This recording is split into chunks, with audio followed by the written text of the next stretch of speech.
Sziasztok! Én itt Monta vagyok, és ebben a videóban szeretném bemutatni nektek, hogyan kell könnyen és egyszerűen ilyen dolgokat csinálni, mint ez itt.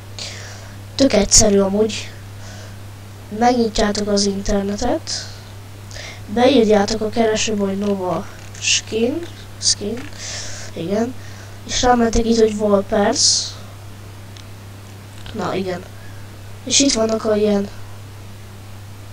ha betöltene, ilyen cuckombók, bármelyiket ki tudjátok választani. Mi most mondjuk választjuk ezt a creeperest. Na, itt nekünk be is tölti, és meg is mutatja, hogy ki csinálta. Látjátok, hogy itt nekem már majdnem betöltötte, csak még te a fejébe kell. Itt rámentek erre, és erre a kis pöcökre nincs fáj kiválasztva, nekem azt írja.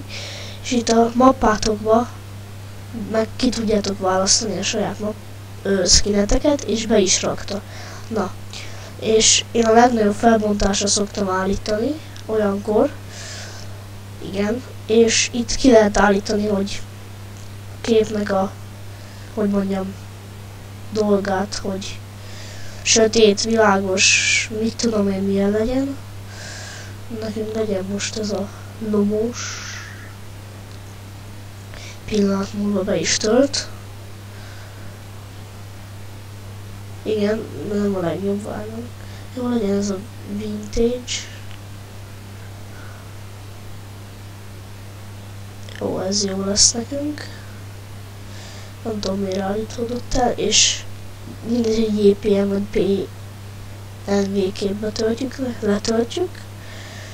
Lekicsinyítjük ugye ezt a cuccot, nekem már le volt, és én olyan mappát raktam hozzá, hogy Wallpers.